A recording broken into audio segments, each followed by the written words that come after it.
I looked in the mirror and I thought, what's that thing on my neck? Turned out that it was squamous cell carcinoma.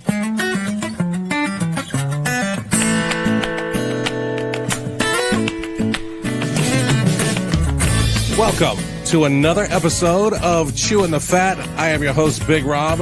Thank you so much for tuning in, downloading, following the podcast. I certainly do appreciate that. Thanks to the folks that have bought me a coffee at chewingthefatbr.com and also submitted the reviews on all of the podcasting platforms. I just found out this last week, apparently I'm on Pandora as well. And so that was pretty cool. So thanks for the folks listening on Pandora. But wherever you're listening, I appreciate you and I appreciate my guests. I'm so excited to reconnect with this man. We actually kind of fell into the same podcasting mastermind group at the same time when I was struggling to actually get launched with this podcast. So it's really cool to be able to reconnect with him. Please welcome my friend all the way from Canada. Yeah, it's Mojo Kemp. Hey, everybody. Hey, Big Rob, man, it's sure great to see your face again, bro. Yeah, man. So great. I know we used to have these calls like every Thursday, you know, and it's been probably like 6-8 months since we've had a call. Out of that group. But it was, I tell you, that was one of the best things for me. Props to Travis Brown. And his genius in putting that together. It was just such a special group of people to get to meet. Lifelong friendships have been forged, and you were definitely one of those folks that I really enjoyed your insight, because you are already a successful podcaster, but we're doing a different type of podcast. So it was cool to see your background in what you've already accomplished, and then trying to start something new and go forward with something new. And then of course, just the life stuff that we became familiar with. So I can gush on you for a while, but I don't want to do that. I want to talk to you. I want to see what's going on with you, but give the folks some background. You're calling in from Canada. Where in Canada? I'm in a city called Burnaby, which is right next to Vancouver. So basically, I'm in Vancouver, Canada. Okay. So that would be West Coast-ish compared to where I am. So you're a few hours behind me there. But is that where you grew up? Is that the town you grew up in? No, I grew up in a small town in Ontario called LaSalle, and I was there for 23 years. My dad is a factory worker. He worked at Ford Motor Company, and so did my uncle, and so did my grandfather. And eventually I ended up at Ford Motor Company as well, which, Rob, is as far as jobs go, it was a great job. It was a great job. And all those guys that I started working with, and that was 1988, all those guys are getting ready to retire. Thing is, though, Rob, I just, at the time, as much as I love my dad, I didn't want to be my dad. Yeah. Right. I didn't want to live and die, be born, live, die in the same town. Gotcha. It just wasn't for me. And in high school, I discovered my inner thespianism. And I came out of the closet as a thespian. And, Rob, it was one of those things that it was something that I was pretty good at without trying very hard at it. Yeah. And it was one of the only things. I mean, I did okay in gym class. I was okay athletically, but the whole acting bug hit me, and it hit me really hard. And I left that factory job to come out to the West Coast of Canada, because lots of movies and TV shows are filmed up here in Vancouver. It's called, it's Hollywood North for a reason. Yeah. And so I ended up joining the Navy because I was a little scared to leave that job with its, $500 take home every week. And again, that was the late 80s. Right. So that was a decent chunk of change. Yeah. I was too scared to just give it all up. So one day, me and my buddy were smoking hash, and he was in between jobs, and, in between a toke, he said, I'm going to join the Navy.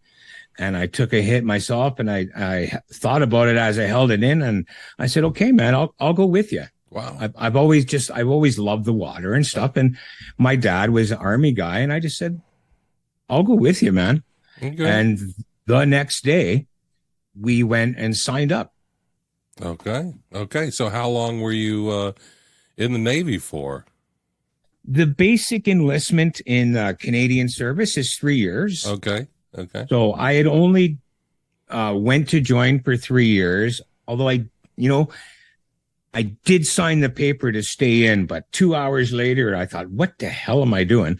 And I went to the officer. I said, sir, I need that paper back. I need that paper back. Don't file that. Gotcha. And so I went out. Okay.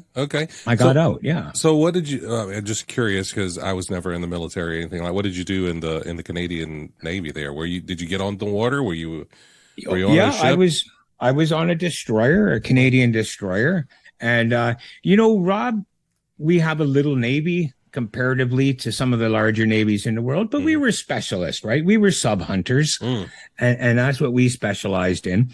I was on a destroyer, but I was on the training squadron. So what the training squadron did, it trained the officers. Okay.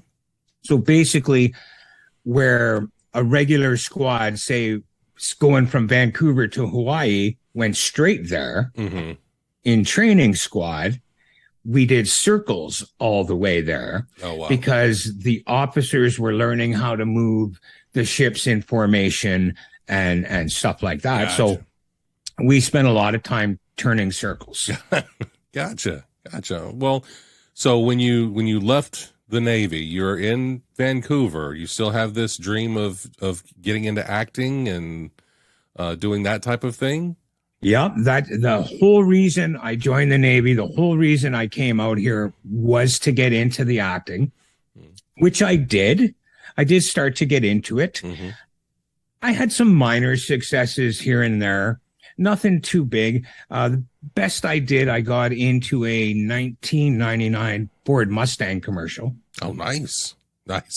Funny that you got in a Ford commercial having worked at the Ford factory, right? Chances are I worked on that engine that was in that car. Wow. Because we made the 302 Boss engines Yeah. in the factory where I was working. Oh, wow. That is too cool. But, eventually, Rob, as I started to get a little bit older, I started to get tired of taking the dead end job, the gas station job, the security guard job. Because back then, if I needed to get to an audition, I would go. And if I had to quit work to do it, I did. Right. Because it was, there's another gas station down the road. Yeah. There's 6 or 7 more security guard places to go to. But, those are all low end paying jobs. And as I started to get a little bit older, I started really liking knowing where and when my next paycheck was coming. As you're aware, in the acting field, 95% of actors are out of work at any given time. Yeah, for sure. So you started wanting to have something a little bit more steady on the income side. Is that what we're saying? Yeah, that definitely was it. I wanted that stability, and I wasn't getting as much work as I wanted to. But again, Rob, back then, I'm not blaming anybody. If it's anybody's fault, of course, it's mine, because I didn't go. I know I could have went more, right? I could have gone more, but I didn't. And that's just the way it is. And that's the way it turned out. Yeah. But my first love was always music, right? Was always music. And we were trying out for the high school play. It was, I don't want to date myself, but it was 1983. And we were doing Grease in our high school play. And that was the year, I was in grade 11 that year. That was the year I discovered the drama class. And that's when everything started to blink and turn on for me. We were auditioning, and I was auditioning for just all the guys were auditioning for all the parts. And the director had me sing the second verse of Grease Lightning, which nobody really knows. Everybody kind of knows the first verse, but nobody really knows the second one. And I was reading the words off the album jacket. Mm-hmm. Remember album jackets where they would print all the lyrics? So I'm reading the lyrics. After 2 lines, Rob, he waves his hand in my face and says, "Never mind, you can't sing." Wow. In front of everybody, all my new theater buddies, all my friends. "Never mind, you can't sing."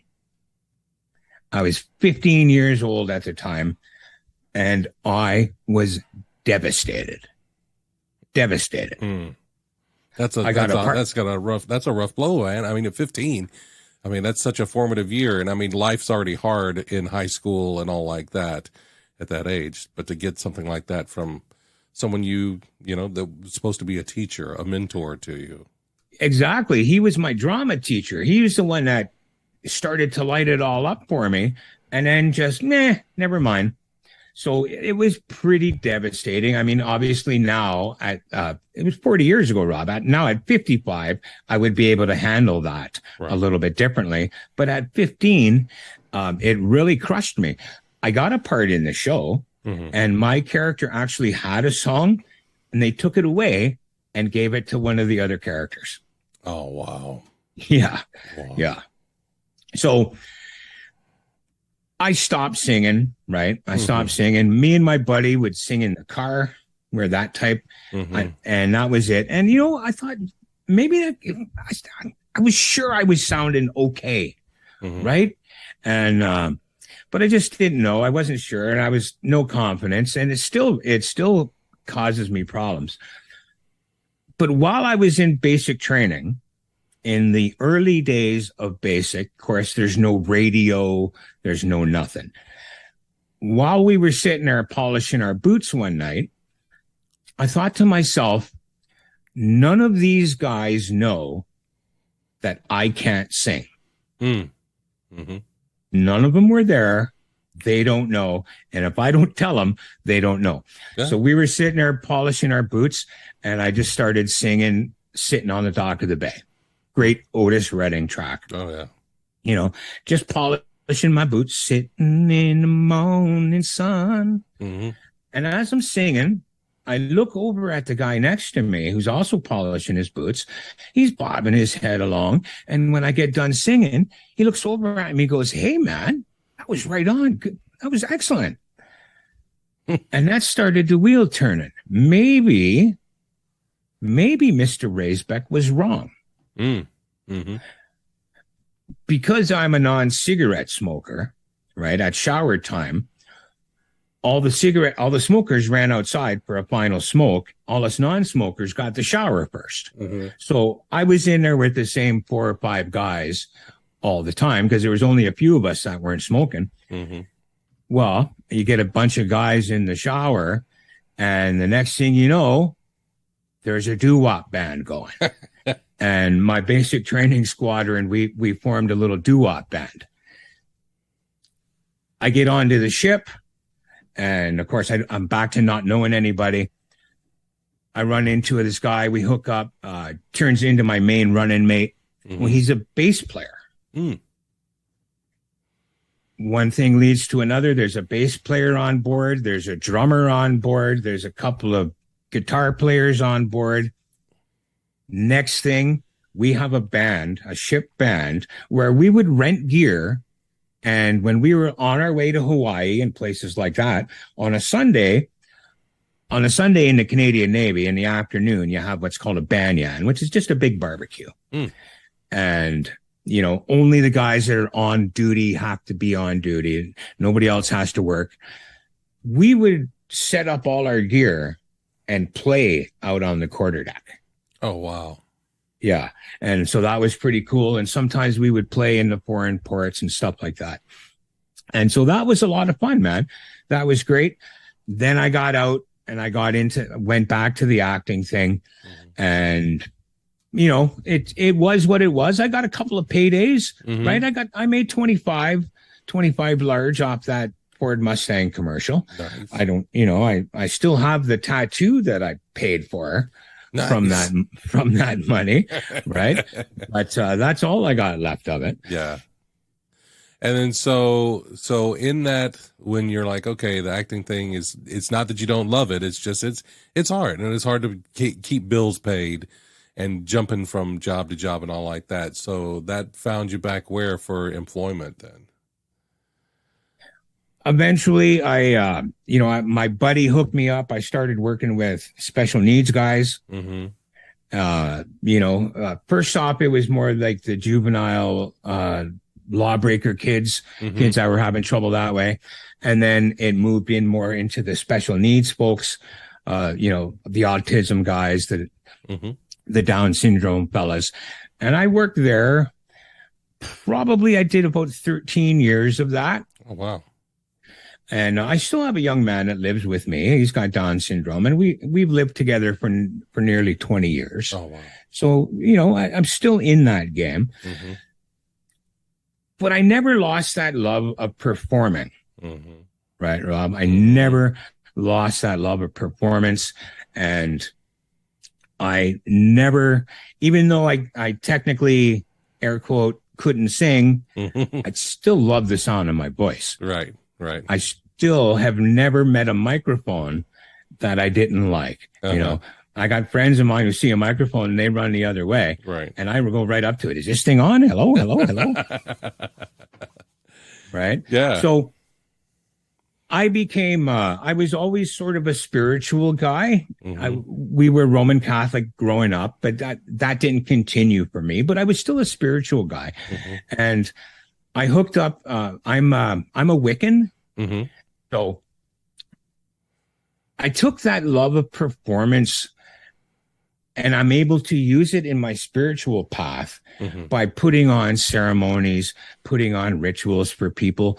As you know, Rob, I'm a minister here in BC, which means I can legally perform weddings and things like that. So I've taken that love of performance and just sort of swerved it into a different direction where now I use it to bring meaningful ceremony and ritual to people and help them get through whatever challenges they have to, or celebrate the things that they need to celebrate in their lives. We don't, I think, as a society, have enough ceremony and ritual in our lives anymore. And it's nobody's fault. It's the way society went. My father couldn't teach me things because his father didn't teach him those things because they were busy working in a factory somewhere. Right. When there was a time when a young man such as ourselves would go to work with our fathers. Yeah. And we would see what our father did all day long. And we would see what other men did all day long. Now, when we're growing up and we're boys, dad leaves. We don't know what he does. Right. We don't see him interact with other men. We don't have those guideposts in how to turn from boy to man. Yeah. And I'm taking it on myself to bring that back. That's awesome. Right. To provide that service to people. Yeah. And in doing that, I know you've been doing well. Again, when I first, when we first were introduced, a little over a year or so ago, you were doing that, and you were wanting to do more of that, do more of the ceremony. You want to put yourself more out there as doing, weddings and things like that. But you kind of you felt like your hands were tied because you were, when I met you, back in a factory again. Right? Yeah, I had gone from that. I burnt out of the special needs job. My mom passed away, and that hit me pretty hard. And I just got burnt out. When it's it's not a physical job usually working with the guys, but it's mentally stressful. Yeah. Right. Yeah. When you have to kind of mentally keep track of where 3 or 4 people are all day long, it gets a little tiring. And I swerved into first a warehouse position, and then I ended up at this window factory.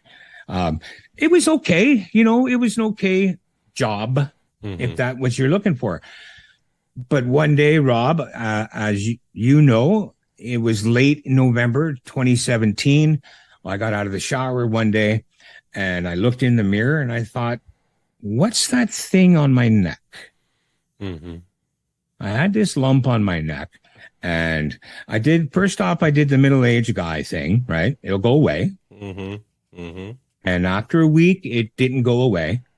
And long story short, it turned out that it was squamous cell carcinoma, which is a form of cancer. It's HPV cancer. So you get it from the HPV virus. And I had it on the back of my tongue. So I have been taking guitar lessons for 20 years.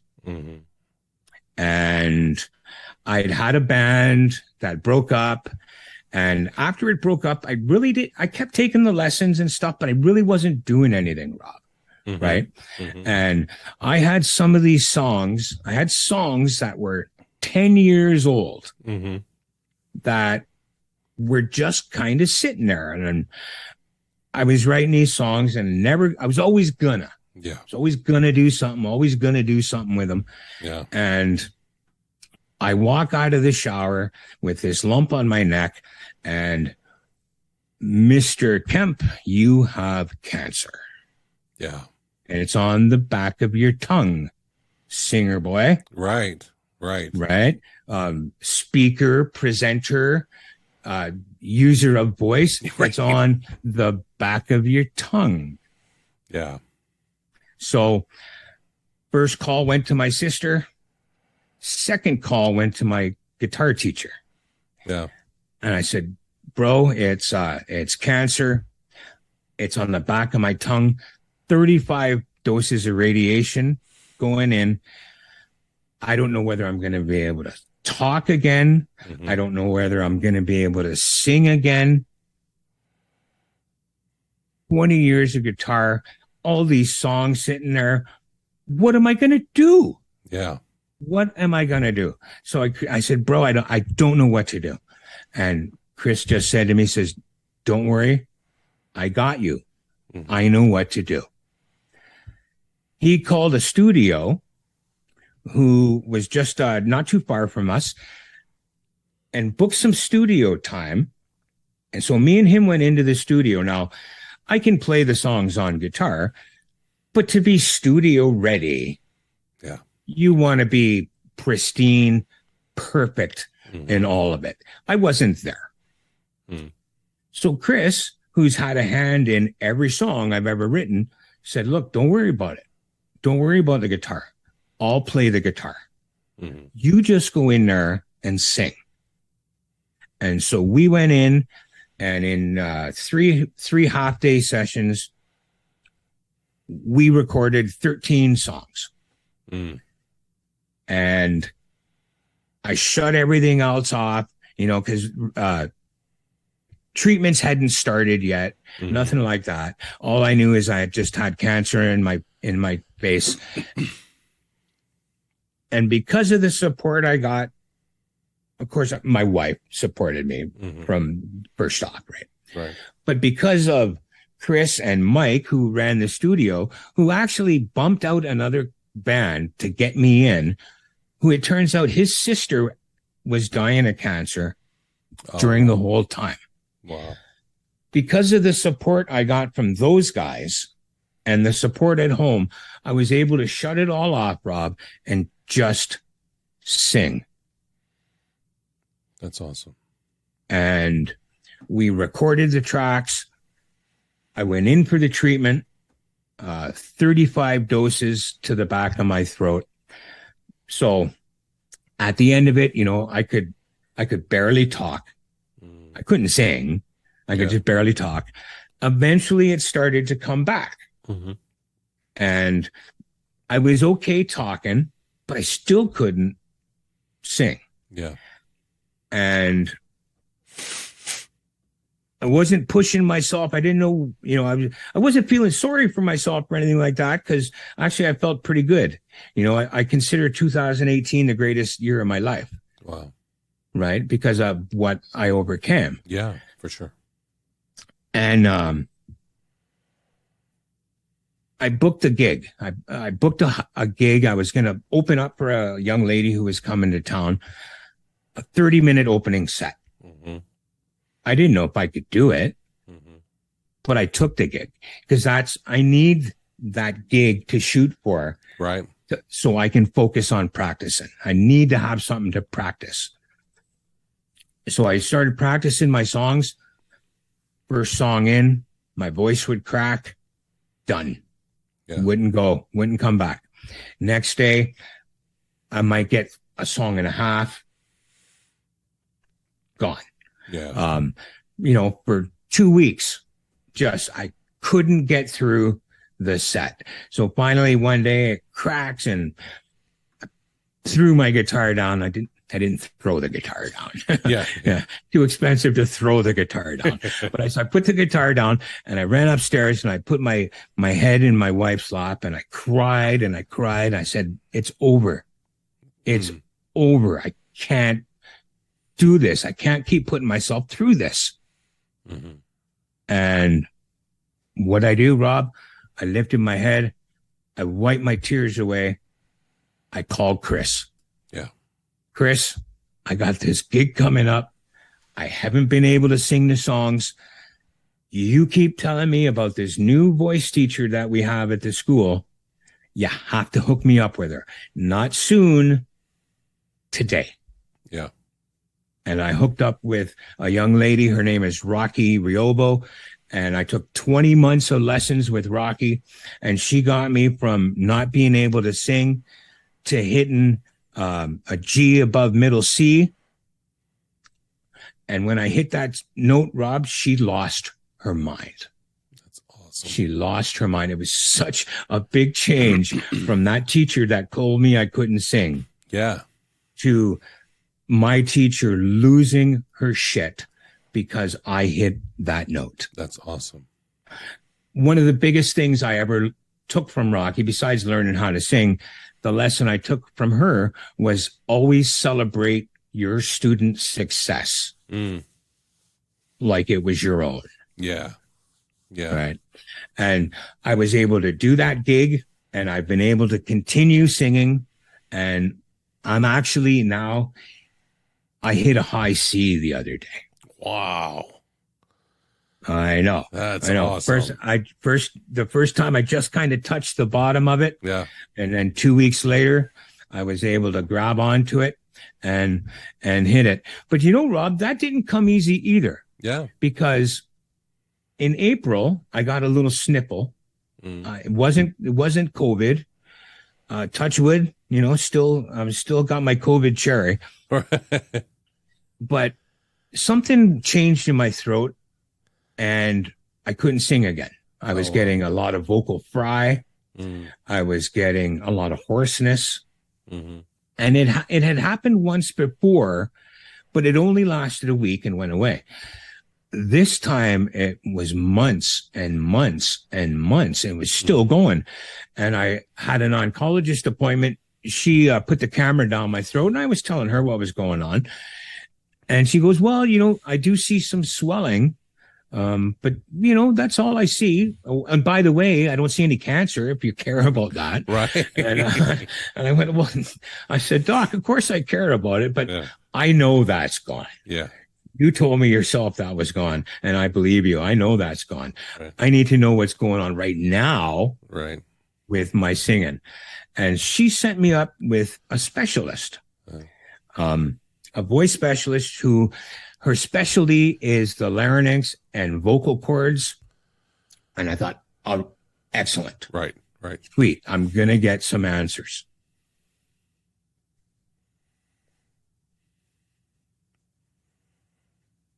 She's got a better camera. She can take a better look. Sticks the camera down my nose, down my throat, takes a look and says, yep, radiation damage. Oh, no. I said, yeah, I know that. I know that's there. You saw I came from Dr. Hamilton, so Right. you know I had radiation in my throat, but that wasn't an issue up until April when I got this little snipple, doc. Mm-hmm. So something changed. She goes, looks again, pulls it out and says, yeah. She says, look, it's radiation damage and it's just going to get worse. And I went, whoa. I said, wait a minute. No, I said, doc, I'm a singer. I'm a minister. I'm a podcaster. I use my voice at work all the time on the phone. Yeah. There's got to be something I can do. You know what she replied to me? I would change my life expectations. Oh, wow. Wow. Can you believe it? I would change my life expectations. She said, you know, I can set you up with a vocal speech pathologist. I have one here, or you could go, you know, you're still a cancer patient for another year. Mm-hmm. So you can go to the one at the cancer agency. You won't have to pay for her, or I could set you up here. And it's like, fuck, if I'm going to get set up here. Right. You know, time for a second lucky opinion. I'm not, Yeah. you know, exactly. So she sets me up with an appointment and I leave and I'm pissed. Yeah. It's not 15-year-old Moj she told that to. Now it's 55-year-old Moj who knows a little better. And I'm pissed off because I know that even though it's still happening, it's getting better. Mm-hmm. It's been getting better. Right. Because I started working with this new vocal teacher and it's been getting better. And I swear, Rob, 2 weeks after I saw her, it was gone. Mm. It was gone. I'm back to being able to sing. Like I said, I hit that high C. I connect with this vocal speech pathologist. And I said, well, you know, it's weird, but I think it's gone. Mm-hmm. And I explained to her what I was doing in voice lessons and the exercises I was doing. Mm-hmm. And she said, you know, she goes, your teacher's spot on. He is spot on. You were doing everything that I would tell you to do.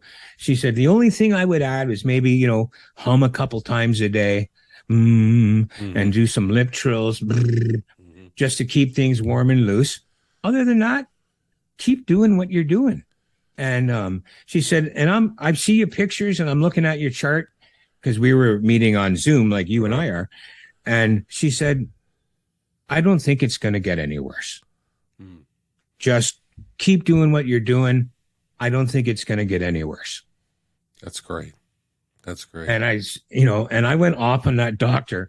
And it turns out the pathologist also worked with and for that doctor. And I was like, oh, man, I wish you would have told me that first. Right. Kinda. But, you know, I was pissed off, man. So, folks, you know, if somebody in authority tells you something, a teacher or a doctor, and you go, yeah, I don't know, trust your gut and go get a second opinion. If you need, get a third opinion. Yeah. Maybe it's different in the States. Of course, I think your medicine is different than ours is. But you know what? You don't have to settle for someone else's opinion of your reality. That's true. That's 100% true. And there's a lot that we have to affect that, you know, like you're saying, you know, if you don't have to accept their opinion of your reality, so you can forge forward to change your reality. I mean, you went and got a second opinion. You were, again, when we met, you were stuck in the window factory job. And, you know, it was very clear a few months in gathering together that you just were not happy doing that. And it was a doldrum. It was draining. And you set a commitment to yourself that you set a date. And you were like, a year from now, I'm going to be gone from this factory. I don't know what I'm going to be doing, but I'm going to figure out what I need to do to be gone for this factory. and you were able to follow that dream, and you met your goal and left the factory. And what are you doing now? Man. So it was a year ago. I just came home one day and I was so fed up with it. I said to my wife, I have to leave. I can't stay there. At one point, Rob, when I was sitting up on the couch and it was 3:00 in the morning and I was scared to go to bed because I had so much phlegm and radiation crap going on in my throat that I was scared to lay down because I thought I was going to choke to death. Right. Mm-hmm. And sitting on that couch, all I wanted to do was get back to that job. That's all. I just want to go back to work. Mm-hmm. And then when you get back to work, after surviving something like that, you get back to work and you realize this isn't enough. Yeah. I'm meant to do more. Yeah. I am not serving enough people, because by this time, Rob, I've changed. My life has changed. Yeah. And I've discovered philosophy, and I realize that I'm not here for me. Yeah. I'm here for we. Yeah. Right. And we lift ourselves up by lifting up other people. And I knew I couldn't do that at the factory. And that's why I started that podcast, A Moment Wtih Moj, which is where we met on the podcast group. Yeah. So I said to my wife, I can't do it. I'm picking a date, a year and a day. And that day was July 11th, 22. Mm-hmm. And so, as I mentioned to you, I'm a Wiccan. So I believe in magic, Rob. And I believe that we can focus our intent and focus our willpower will change our reality. Mm-hmm. And so every week, my wife and I would get together for date night, and we would focus on that date. And we were focusing on raising energy so that when that day came, the opportunities were there. Yeah. And it wasn't going to be a problem. It was going to be okay. Yeah. So every week we worked on that. And I had a chance to become a prison minister. Yeah. They were looking specifically for a Wiccan minister, and that's me. But there's no central authority for Wicca. So I don't have a card that says Wiccan priest or Wiccan minister or anything like that. Right. And that's a problem for Corrections Canada, who needs some sort of, authority to say that I'm a minister. So they didn't like my credentials. I thought I was going to get that job, and I thought that was going to be my angle out.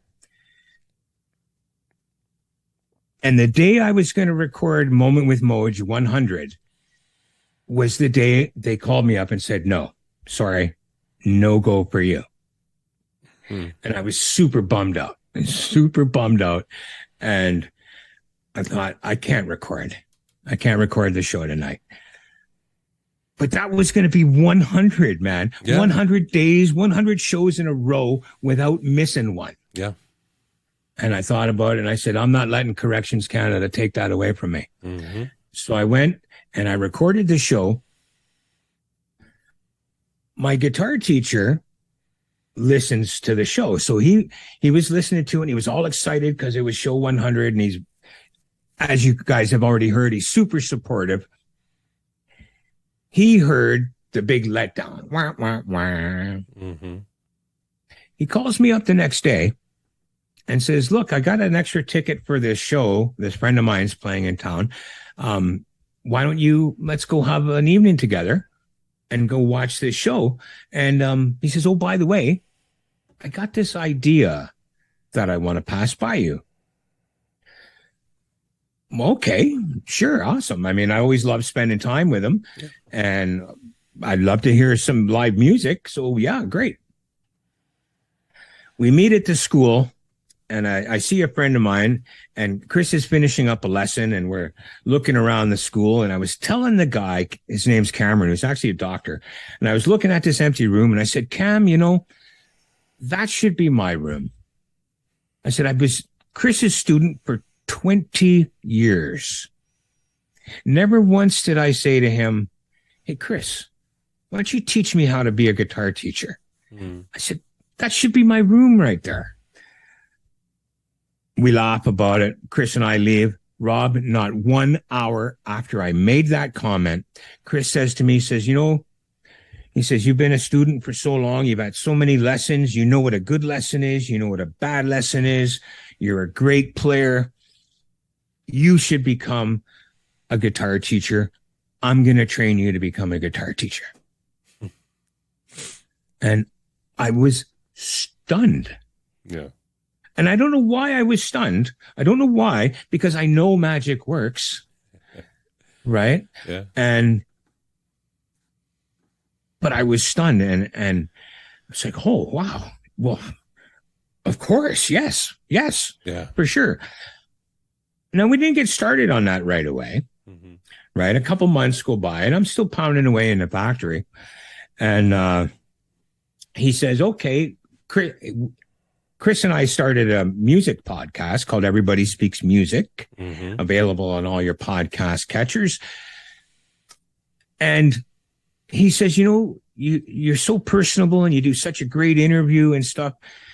He goes, you could do some of these new student consults for me. So when someone contacts the school, we contact them back and get a little info from them, what type of music you like to play, what's your style, blah, blah, blah. And that way I can go, okay, I got these two teachers I want to tell you about. There's no point in me setting up a classical guitar student with a heavy metal guitar player. Right. It doesn't work that way. So I said, great. And he was going to pay me to do them. So I started doing them. And then eventually he just said to me, he says, you know what? You're doing so good on these. Why don't you just do them all? And I said, okay, I'll just do them all. And I started doing them all. And then he said, you're getting really good at doing them all. Why don't you do the whole process? Why don't you get the initial email, set it up in the school, set up your own interview schedule, set up your own stuff, do your own thing. And I said, okay, awesome. All with the teaching still on the table, right? So we've come to the point now where I have a salaried position at the school, plus I do the consult. So that's an extra thing. And then work slowed down in the factory. And my manager says, well, look, he says, he came to me one day and he said, what's the matter, man? Like, you're angry all the time. Why are you so angry? And finally I said, you know what, Tim, this is a good job and you're a good guy, but I fucking hate it. Yeah. I hate it. I have to sit out in the car every day, puff a little bit of that to pump myself up with some heavy metal music so I can go in and just sit there and simmer all day. Yeah. And it turned me into somebody that I didn't like, Rob. Yeah. I didn't like the Moj that was in that factory. And I told him that. And I said, I got this opportunity with guitar. And he was a guitar player too. And I said, I'm taking it and I'm following my dream, man. And I'm not coming back. So the magic worked. Yeah. And if you want something bad enough to work for it all the time, you can get it, right? But you got to put in the work. That's why thoughts and prayers without action don't work. You can want something all you want, but if you're not prepared to even put a little bit of work into it, you're always going to be wanting it. So, Moj, what is bringing you joy right now then? Not getting up at 5 o'clock in the morning. I'll tell you that, Rob. Not spending an hour and a half in traffic going back and forth to work. That's great. Oh, you know what? There is that, right? I'm home every day. I'm with my cat and my dog and my wife. I'm not stressed out anymore, right? But on the bigger picture, Rob, now people who are looking to enjoy music, to have a relationship with music. Maybe somebody that was told by their high school teacher that they can't sing is now calling me up and saying, hey, I'm thinking about guitar lessons, or I'm thinking about voice lessons. I don't know how to sing, though, so I thought I would have a consult. Now I get to talk to that person and say, you know what happened to me? My teacher said this, and this happened, and you can overcome this, and here's why. I'll sing. That person that said you can't sing, the only thing that says is that they don't know how to help you sing better. That's all that means. All right, Moj, this is the second segment of the show where we dive a little bit deeper into mental health. I am a firm believer in everybody goes through those dark days. Everybody goes through those days of whether it be self-doubt. It could be, actually diagnosed depression. It could be just the day you just feel like you just can't get out of bed and you don't know why. And we're not alone in that. So the more we can talk about it, the more we can strip away that stigma of mental health, the easier it is for us to seek help and to talk about it and to get that type of help. But for you, how do you keep the darkness at bay? I'm sounding like a broken record here, right? But really, for me, I sing my way out of the darkness. And it's always been that way. I remember being on watch one time in the Navy. There was two of us, and I got to the watch, and I think it was like the 4 a.m. watch. So, you wake up kind of grumpy. I sang a few songs, and I got in a better mood. And the guy that I was with said, how do you do that? I was like, well, what do you mean, man? He goes, you were a bitch when you walked in. You sang a few songs, and now you're feeling better. And so that's what I do for the little bits, the little pieces of darkness, right? For the larger pieces of darkness, I mean, I've been on antidepressants a couple of times. When Mom died, I went on for a couple of weeks. After the cancer treatments were done, I went on for a couple of weeks. But what I do now is, in that process, I discovered philosophy. I didn't discover philosophy. It was always there, but I found my way there. And I found my way to Stoicism. And I really use the philosophy that I've taken on as my own and it has really, really helped. And now I do my best to not worry about the things that I can't control. And one of the practices in Stoicism is, the view from above, the 50,000-foot view. So one day, Rob, I was sitting in the chemo chair, feeling pretty bad for myself. Poor Moj getting chemo. And then it dawned on me, my cancer has a survival rate of over 90%. And I sat and I thought, everybody in this building that's a patient wishes they were sitting right here where I am.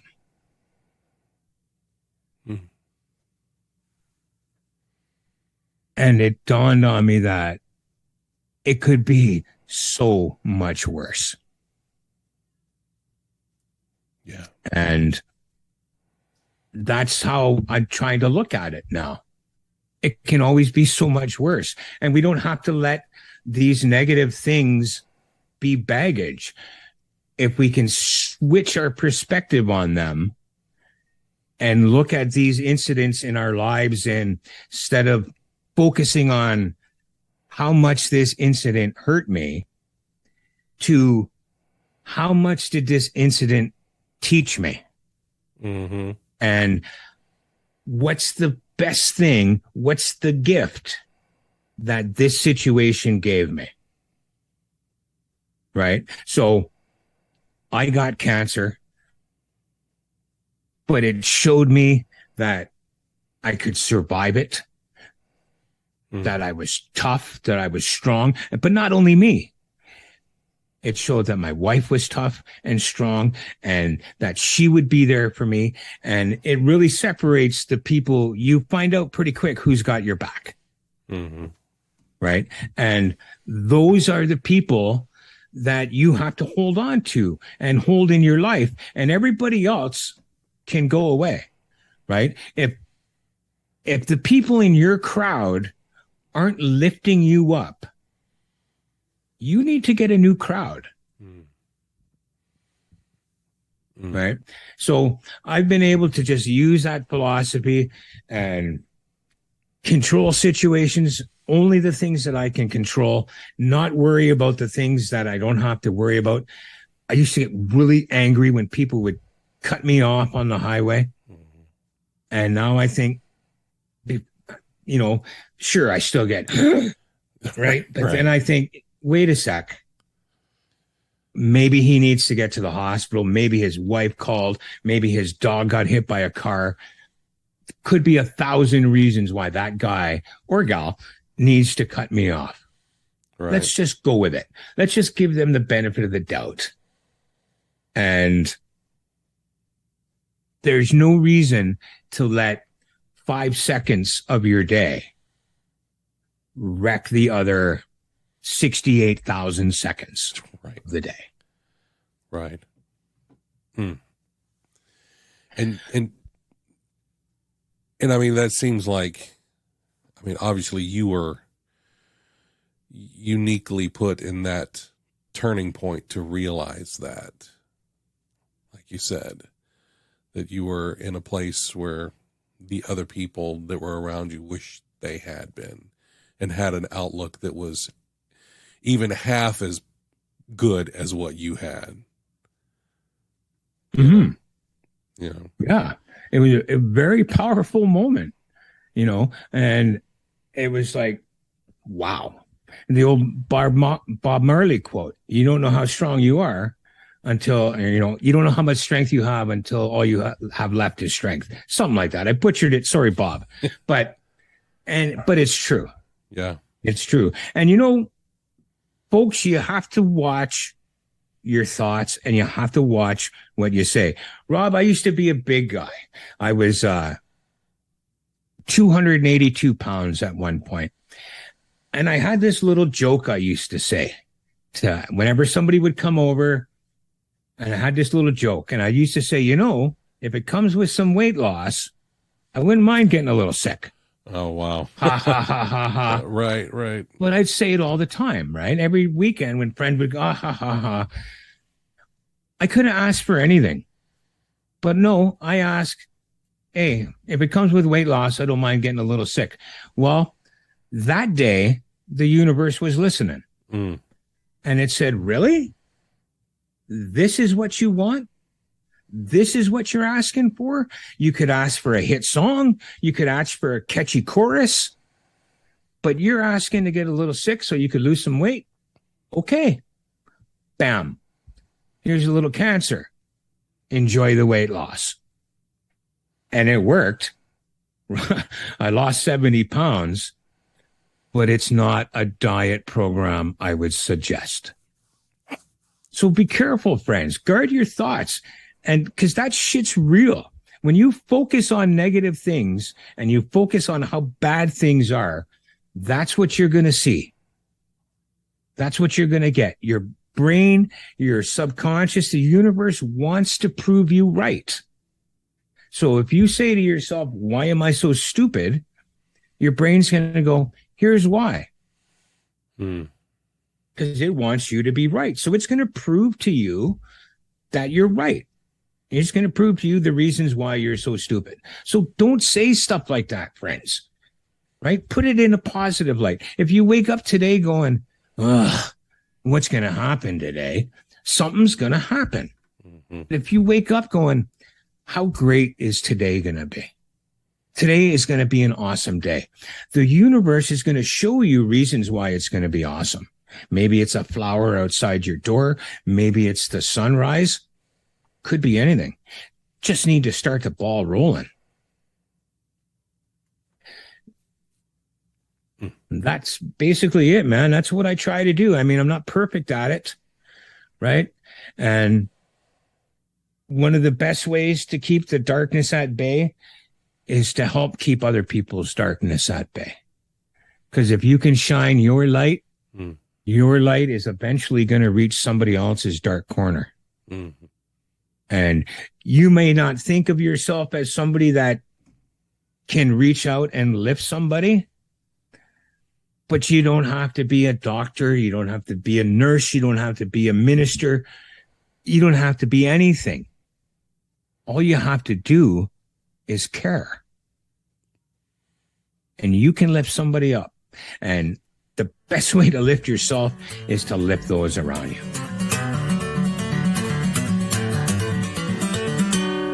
All right, Mojo, this is the third segment of the show now. It's time now for the Fast Five. The Fast Five. It's time now for the Fast Five. Fast Five.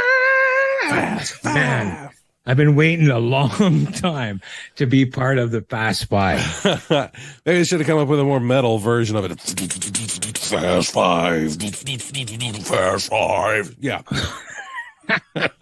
The Fast Five is powered by Poddex. It's an app created by our friend Travis Brown. It's great for podcasters, give you interview questions, fun icebreakers as well. But it's great if you ever do have to just speak in front of a group or something like that. There's app available in all of your app stores. And if you go to chewinthefatbr.com/poddex and use the promo code CHEW, you can get 10% off of your physical deck. But I am going to use the app here. Moj, you know, Travis, you know how these things go. No wrong answers. It's whatever the first answer is off the top of your head. You ready? I'm ready. All right, here we go. Question number 1. Sweet or salty? Sweet. Okay. See, I'm more of a salty as far as the snack. You know, I mean, I got them both. I can do them both. I can do them both. Let me tell you, there's this. I don't know if you guys have like a Costco up there. Where you are, Costco. But there's this something CG Creators popcorn, and it's caramel, it's a Chicago mix. Yes, caramel and cheese cheddar popcorn. Yeah. Oh, it is a sweet and salty delight. I love that stuff. That's so good. Oh, so good, that stuff. So good. All right, question number 2. If you could bring one person back from the dead, one famous person back from the dead, who would you pick? Well, my mom wasn't famous, so I guess I'll go with my namesake, Jim Morrison. Nice. And Jim Morrison was a good-looking guy, too. You know, it's funny, like, there were a lot of ugly singers, like, pre-MTV. I think they probably would not have as good of a track record nowadays if they were trying to fresh come on the scene. But oh yeah, for sure. I mean, you look at some guys like Bob Dylan. Mm-hmm. He wouldn't make it today. Right. Neil Young. Right. He makes it today because he made it then. Yeah, exactly. But like I said, if he's fresh out the chute, they'd be like, you don't. It'd be like your music teacher. You can't sing, and your face isn't good for television. So he'd have a podcast. All right, question number 3. If you could live anywhere in the world, where would it be? Wherever my wife is. Oh, those are some brownie points that are stacking up for you, sir. Oh my gosh. There is no better answer than what you just said. I can't even. That's amazing. That's amazing. All right, question number 4. Is there a place that you would like to visit before you die? Yeah, I guess, you know what? I've always been a follower of Dionysus. Mm-hmm. So eventually I'd like to get to the theater of Dionysus. I'd like to do some ancient Greece stuff. That would be pretty awesome. Otherwise, I'm pretty happy here at home. But yeah, that is a dream spot for me. I would love to go to ancient to Greece to see the ruins. Okay, I was about to say, if you figure out how to go to ancient Greece, we need to talk, because that's a whole other venture right there that you can, a side hustle, a time machine side hustle. But no, that'd be great. I'd love to go to Greece too. It's when you talk about, I mean, of course, like, America, and we're like, oh, we're 200 years old. But even going, my son lives in England, and it's like, well, no, they're there for a long time. But you go to Greece, it's like, that's the ancient. That's the stuff that's been here for more than anything else. Yeah, that's great. Yeah. Same here, obviously, in Canada, right? We're a little bit younger as a country, so to speak, than you guys. But yeah, to see something that old, yeah, man. I mean, I saw some ruins. When I was in Belize and Mexico and Guatemala, saw some of the Incan ruins and stuff like that. And that was pretty cool. That's really cool. All right. And this is question number 5. What do you love to do for others? I love to help other people believe in themselves so that they can achieve whatever dream that they have. That's awesome. And I totally believe that. And I totally agree with that. It's something I know that fires me up, being able to just talk with people and they're like, oh, I want to do this. It's like, okay, well, why haven't you? Let's take some barriers down. Let's figure out why. Is it because you don't know a certain person in a place, or you're scared to ask? You want me to make the call? How can I help you do what you want to do? Yeah. Mm-hmm. Because most people are so blocked by fear that they just won't take action. So imagine if we doubted our fears instead of doubting ourselves. Yeah. That's some deep stuff right there, sir. That's good. Yes, sir. I've been, you know what, Rob, every day, man, every day I wake up and I listen to this kind of stuff, right? I listen to Jim Rohn or Ed Milet, or I have my Stoic books here, my Stephen Pressfield. If you've never read Stephen Pressfield, I highly suggest it, The War of Art. Yeah. Just believe in yourself, folks. Believe in these things, because you can do these things. You are given these dreams for a reason, because the universe wants you to do them. Nobody's going to write your book. Nobody's going to sing your song.